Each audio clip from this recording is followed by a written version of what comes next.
Tá bom. Eu sou pessoalmente um ex-fundamentalista. Se é que tem isso. Você quer falar sobre isso? Pode se abrir, meu filho. Pode se abrir. Não tem... É como os alcoólatras. Né? Os alcoólatras. Rafael, sou alcoólatra. Não.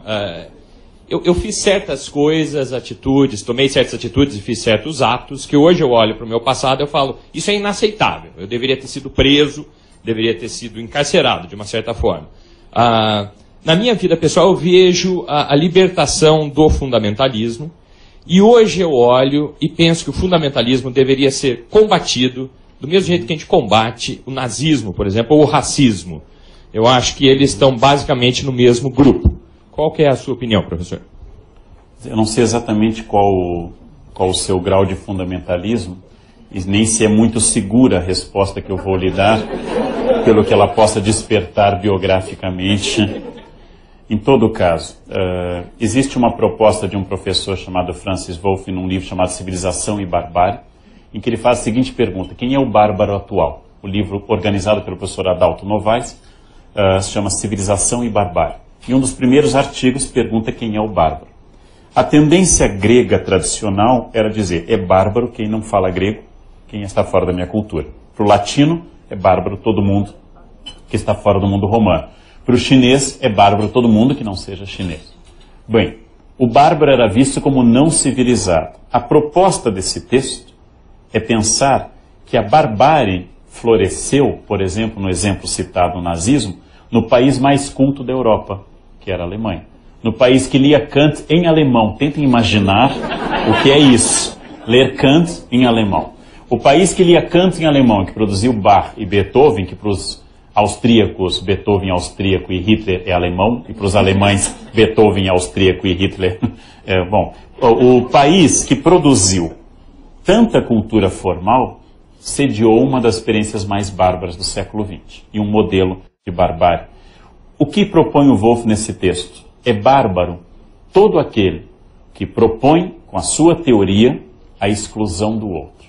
É civilizado, seja um índio Yanomami ou um alemão, todo aquele que propõe a aceitação da existência do outro. Então ele foge ao termo civilização e barbárie tradicional, oferece uma saída para este caminho e vai nos dizer exatamente isso. Acho que o fundamentalista que prega a eliminação do outro deve ser tratado como racista, ou seja, como uma patologia, que deve ser educado e, em segundo caso, não sendo possível a educação, deve ser encarcerado. Por quê? Porque não é possível conviver com pessoas que querem me excluir da humanidade. Não é possível. O racismo é um problema tanto patológico, como baixa inteligência, como falta de caráter. É uma combinação das três coisas. O fundamentalismo não precisa ser falta de caráter. Eu ainda acho que se pode educar para a tolerância ativa, princípio que eu defendi quando elaborei os 5 volumes para o ensino religioso em São Paulo, que é o ensino leigo, não baseado em nenhuma religião. Nós propusemos nesses volumes o chamado tolerância ativa. O que é a tolerância ativa?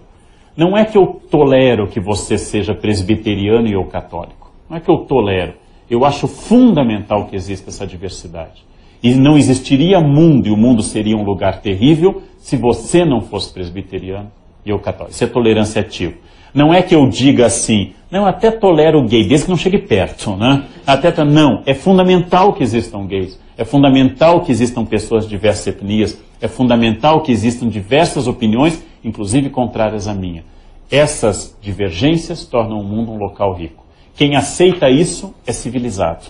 Quem não aceita isso é bárbaro. Pode falar 10 línguas, continuará sendo um bárbaro. Ou seja, eu compartilho dessa ideia de que o fundamentalista violento, tal como racista e tal como pedófilo, tenham que ser reeducados, talvez educação formal, eletrochoque, prisão, alguma coisa que funcione, e não funcionando ele tem que ser isolado da sociedade. Ou talvez se pudesse escolher uma ilha para onde se mandassem todos esses tipos de pessoas que querem excluir os outros. Como? Só os violentos. Porque se não for a violência, se apenas disser, na minha concepção você vai para o inferno, isso não me afeta. Isso não me afeta. Isso é apenas um problema de debate.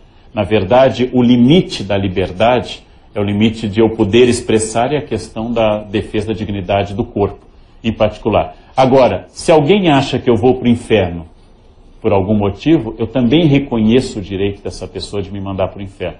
Como se atribui a Voltaire, mas não é dele, curiosamente, eu não concordo com uma palavra do que dizes, mas defenderia até a morte o direito de o dizeres. Não é dele, mas é uma frase que ilustra bem o pensamento de Voltaire. Tolerância.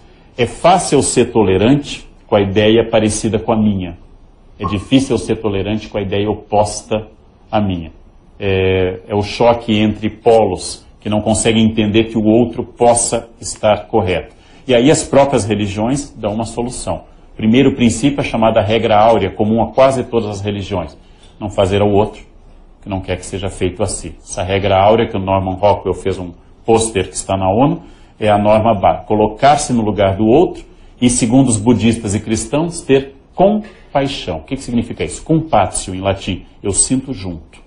E sentindo junto, eu penso o que perturba o outro. Isso é um exercício fascinante. A compaixão, a todo momento. Porque, como lembrou Sartre, e de alguma forma o Papa Paulo VI, que era uma personagem hamletiana, melancólico, né? Como lembrou Sartre, o inferno são os outros. E nós somos o inferno dos outros. Né? Só vive feliz Robinson Crusoe. Né? Até que sexta-feira chegue à sua ilha. Né? Viver em sociedade é uma negociação permanente. E essa negociação é dura, é árdua, em vários sentidos.